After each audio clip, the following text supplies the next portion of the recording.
I used to think that family was the safest place in the world. But then I realized that sometimes the people you love the most are the ones who make you feel the loneliest. In the house where I live, every step must be taken carefully, like walking on thin ice. One wrong word, one misplaced action, and everything could shatter. On the surface, we seemed like a perfect family, but behind closed doors it was a world filled with tension and coldness. And me? I was nothing more than an unwelcome guest in my own home. My name is Emily, I'm 24 years old and I live with my mother, my older brother Noah, and his wife Olivia. We live in a 2-story house in the suburbs of Chicago, where outsiders believe we are the ideal family, a devoted mother, a successful son, and a well-behaved daughter. But only those who live within these walls truly understand the silent battles and the unspoken divide between those who matter and those who are merely an afterthought. Noah is 6 years older than me. He graduated from a prestigious university and quickly landed a high-paying job. To my mother, he is the pride of our family, the proof of all the sacrifices she made for her children. And me? No matter how hard I try, I am nothing but a faint shadow beside him. In my mother's eyes, Noah is the perfect child, while I am merely a responsibility she must bear, until she no longer has to. Olivia, Noah's wife, is intelligent, sharp, and ambitious. She always puts on a friendly face in front of others, but when it's just the two of us, she never misses an opportunity for a sly remark. Olivia knows exactly where she stands in this family, right beside the golden sun, adored by my mother, and unafraid to assert her silent authority over me. To my mother, I am invisible. I cook, clean, help her pay the bills, yet I have never once received a word of gratitude. Everything I do is taken for granted. If I make the slightest mistake, my mother will bring it up for months. But if Noah makes a mistake, it's merely a small accident, something a busy man like him shouldn't have to worry about. I had grown used to it, but then one day, my mother said something that made me realize that no matter how much I sacrificed, I would never be acknowledged. It was a night like any other. I had just finished washing a pile of dishes in the kitchen while Noah and Olivia lounged in the living room watching TV. My mother walked in, sighing as if carrying the weight of the world on her shoulders. She looked at me, and then, in the lightest tone but with the heaviest meaning, she said, "Maybe you should move in with Noah and Olivia, it would be better for you." I stared at her, unable to believe what I had just heard. Better for me? What did she mean? I had lived here my whole life, I had done everything to keep this house running, and now, she wanted me to leave? My mother didn't wait for me to respond. She simply shook her head and walked out of the kitchen, as if it was the most natural thing in the world. I stood there, my heart heavy. In that moment I realized a painful truth. To my mother, I was not truly a part of this family. I was just a temporary presence, a burden she was eager to get rid of. For the first time in my life, I felt like I no longer belonged here. I didn't say anything after my mother's words, but each syllable she spoke cut through me like a knife. I quietly continued washing the remaining dishes in the sink, but my mind was blank.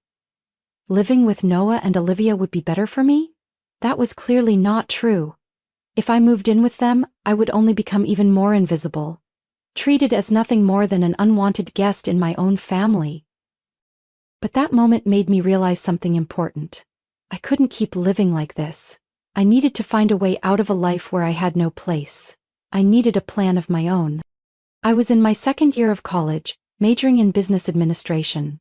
At first, I had chosen this field simply because it was practical, but now, I was starting to see it differently.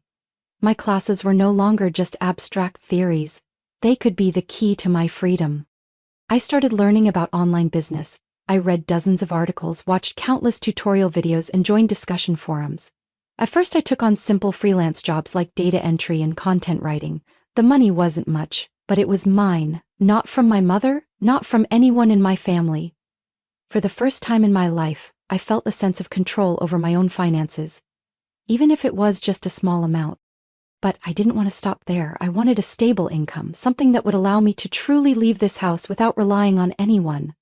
I experimented with different online ventures, from e-commerce to graphic design, but not everything yielded results. There were nights I stayed up late, exhausted from repeated failures. Meanwhile, Noah and Olivia continued their lavish lifestyle, and my mother remained entirely focused on her beloved son.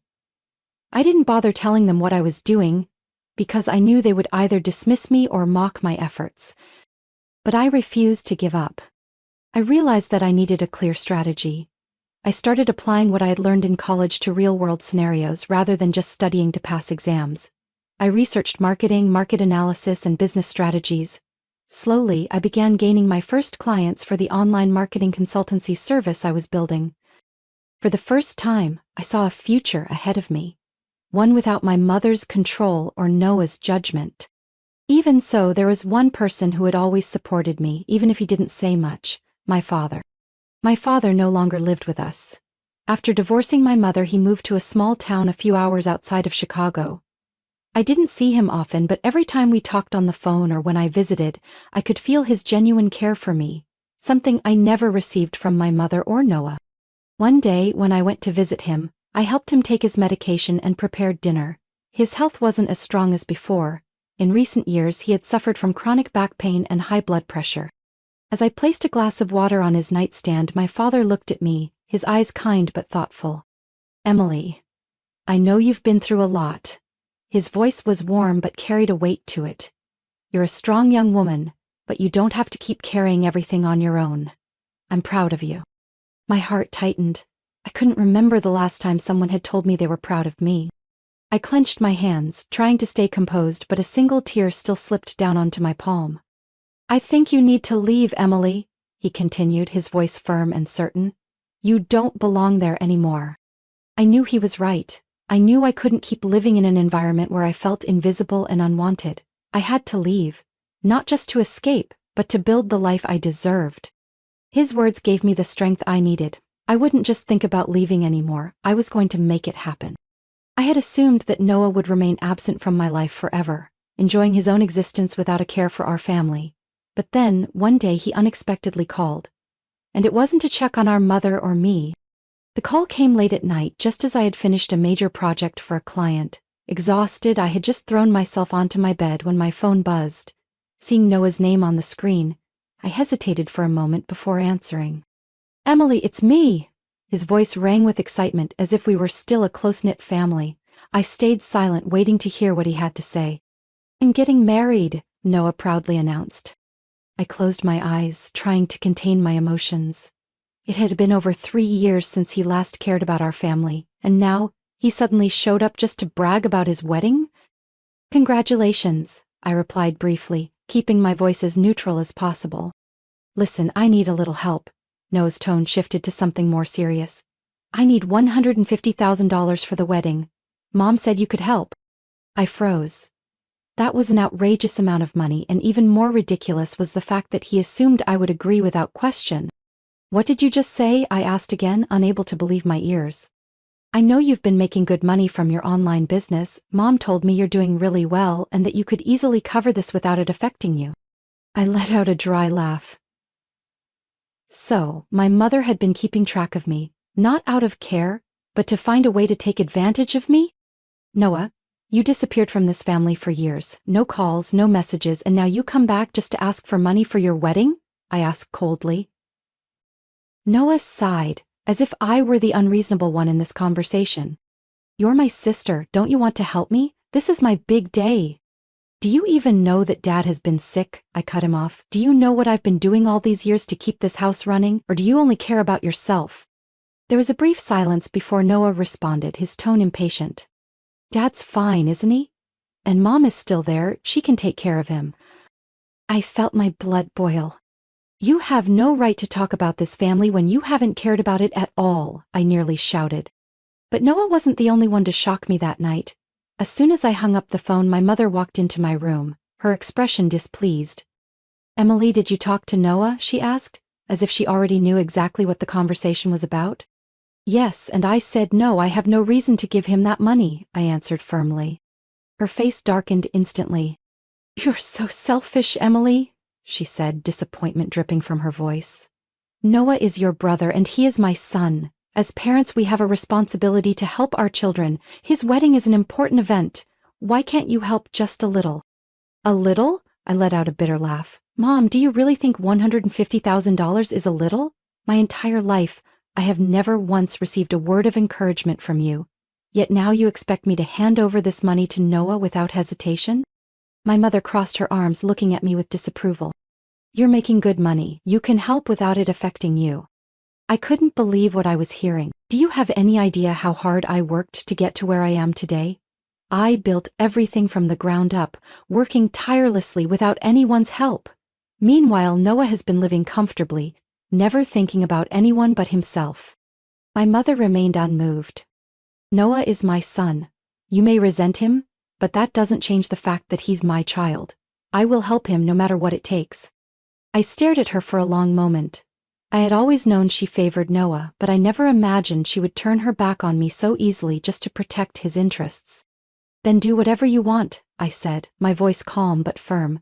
But don't expect me to stand by your side. She shook her head in disappointment, but I no longer cared. For the first time in my life, I didn't feel hurt by her favoritism. I just felt relieved. Like I had finally seen my family's true colors for what they really were. My father passed away on a cold November morning. That day, I received a call from the hospital at 6 a.m. When I saw the number on my screen, my heart clenched. I knew what was coming, but I still prayed I was wrong. Is this Emily? We're very sorry to inform you that your father passed away early this morning. He passed in his sleep. I don't remember what happened next. Everything became a blur. The only thing I remember is arriving at the hospital and realizing he was really gone. He lay peacefully in his hospital bed, as if he were just sleeping. But this time, he would never wake up. I sat by his bedside for a long time, his cold hand resting in mine. I had mentally prepared for this day for a while, but when it finally came, I couldn't stop the overwhelming grief that consumed me. He was the only one who had ever told me he was proud of me. The only one who had truly cared about me. And now he was gone. Things only got worse when I realized that I had to handle the funeral arrangements on my own. My mother showed no sign of grief. She didn't even go to the hospital when my father passed away. When I called to inform her, she responded in a flat, indifferent tone. Yeah, I know, you take care of everything. That was it, no tears, no emotion. I tried not to let it hurt me.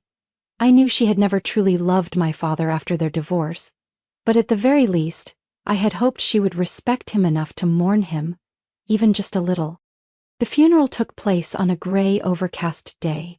I arranged everything as best as I could. My father's old friends, neighbors, and former colleagues were there to say their final goodbyes.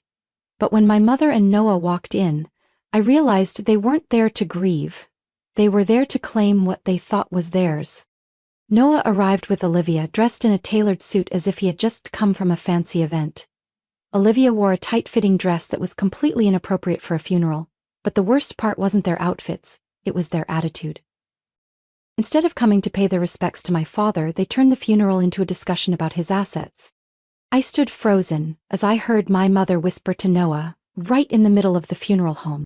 We need to talk about your father's assets. How much did he leave behind? What about the house? I clenched my fists, trying to control my anger. We are here to say goodbye to Dad, not to discuss money, I said coldly. Noah turned to me and shrugged as if I was the unreasonable one. Emily, don't be dramatic, this is reality. Dad is gone and his assets need to be divided fairly. Olivia stood beside him, arms crossed. Honestly, she said in a monotone voice, Emily has been living off your father for years. She has no right to claim anything. I clenched my fists so tightly that my nails dug into my skin. I had always known they were selfish, but I never imagined they would be this shameless. Especially at my father's funeral.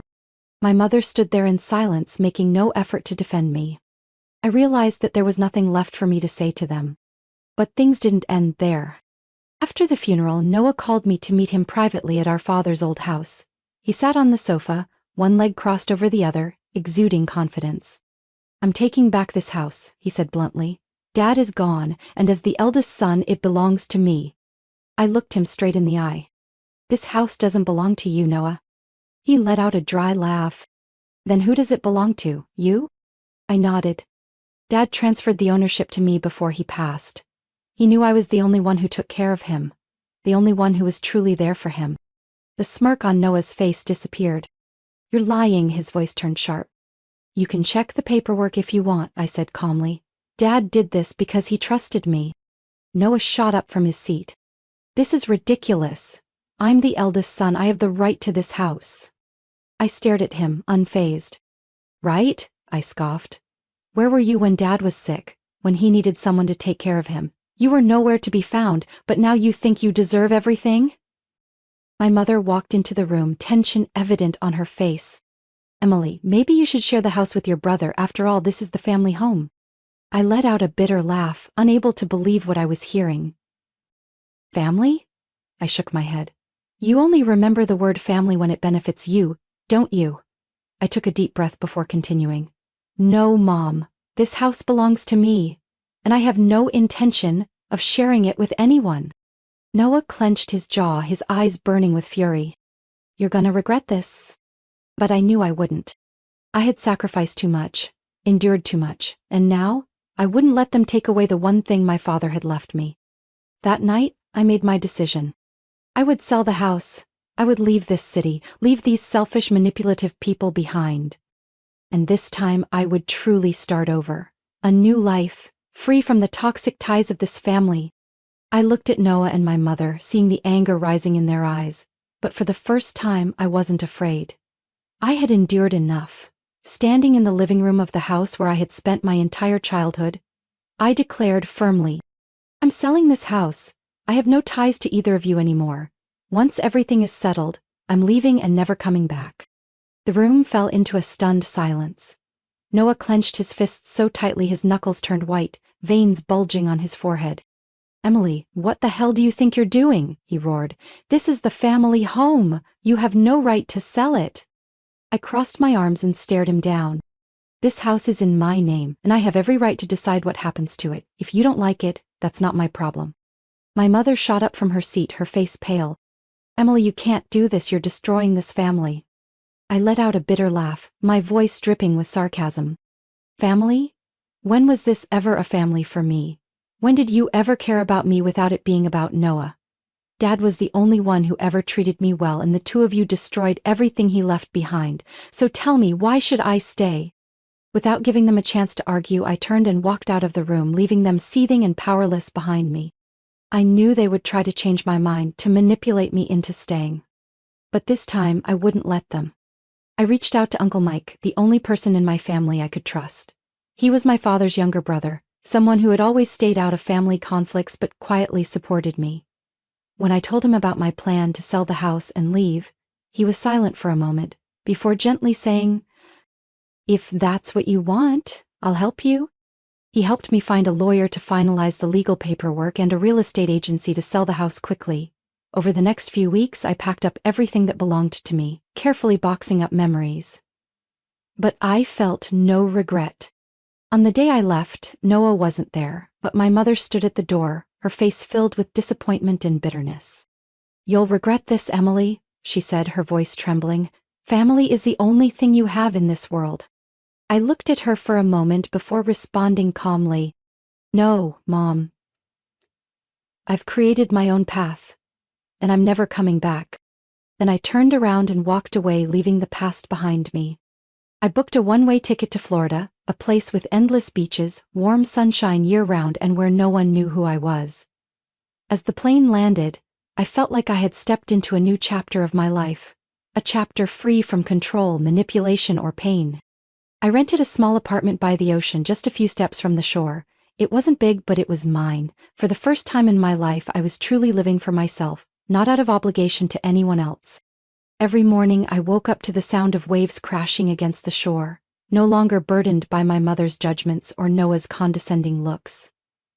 I started spending time on myself, taking long walks along the beach, sitting in cozy little cafes in town, watching the sunset without anyone to disturb me. My online business continued to grow, providing me with enough income to live comfortably without financial worries. I worked in the mornings, spent my afternoons exploring, and in the evenings I read books or wrote in my journal, a habit I had once loved but had long forgotten. The days of overwhelming stress and pressure slowly faded into distant memories. I was no longer the weak Emily, trapped by my family's expectations. I was Emily, the one in control of her own life. One day, as I sat on the beach, watching the waves roll onto the shore, a thought suddenly crossed my mind. I'm truly free now. And for the first time in many years I felt a deep, genuine sense of peace. In the months after I left, news about my mother and Noah gradually reached me through Uncle Mike. I never asked about them, but he would occasionally call to update me, maybe to reassure me that I had made the right decision in walking away. Without me covering the bills, my mother quickly fell into financial crisis. She had never worried about money because there was always someone else to take care of it. First my father, then me. But now, there was no one left willing to shoulder that burden. Noah and Olivia weren't doing any better. After failing to take the house from me, they went back to their old lifestyle, but this time, things weren't as easy as before. Noah was used to spending freely without a second thought, but now he had to face the harsh reality. There was no one left to fund his lifestyle. They both lived far beyond their means, and before long, they found themselves drowning in debt. I heard they were evicted from the luxury apartment they once bragged about. Unable to keep up with their loans, they had to downsize to a much smaller apartment in a less desirable neighborhood. Olivia, who once carried herself with arrogance and looked down on me, was now bitter over everything they had lost. My mother, after years of believing Noah was the perfect son, was finally starting to see the truth. Without me taking care of everything, she was left trapped in her own reckless spending habits. I didn't know how many times she and Noah had argued, but according to Uncle Mike, their fights had become more frequent and increasingly vicious. "They're destroying themselves, Emily," Uncle Mike said in one phone call. "I'm not telling you this to make you happy, but so you understand that you did the right thing. You saved yourself from a sinking ship. If you had stayed, they would have dragged you down with them." I was silent for a moment before replying softly, "I'm not happy about it, Uncle, but I do feel relieved that I finally got away." And that was the truth. I didn't feel joy or satisfaction in hearing about their struggles. I didn't need revenge, nor did I need to see their downfall to feel like I had won. I just felt relieved that I was no longer a part of it. They had once been my family, but they had never truly loved me. Now, they had to face the consequences of their own actions. As time passed, the past became a distant story, just another chapter that had closed in my life. My new life in Florida gave me a sense of freedom I had never experienced before. My business continued to grow, and for the first time in my life, I was truly living on my own terms. I spent my days enjoying the little things, taking morning walks along the beach, sipping coffee at small roadside cafes, reading books in the shade of palm trees. I no longer worried about criticism, nor did I live under the weight of being overlooked. One day as I sat on the beach, I found myself reflecting on everything I had been through, the years of being dismissed, the pain of never being acknowledged, the long nights wondering if I was making the right choice. And then I realized something important. I had no regrets. If not for my past, I might never have become as strong as I am today. The pain I endured did not define me, but it helped me discover the strength within myself. I chose myself, and that was what truly mattered. As the sun slowly dipped below the ocean horizon, I closed my eyes and took a deep breath. I was finally free, and I would never look back. Life isn't always fair, and sometimes the people we call family are the very ones who hold us back from happiness. Emily's story isn't just about betrayal or injustice, it's about the journey of reclaiming oneself. She had the courage to walk away from toxic relationships, to stand up for herself, and to create a life on her own terms. In reality, not everyone has the strength to do that, but this story is a reminder that true happiness only comes when we learn to put ourselves first. What do you think about Emily's story? Did she make the right decision by leaving her family to start anew? Share your thoughts in the comments below, and don't forget to follow the channel for more real-life stories filled with emotion, family struggles, and personal growth.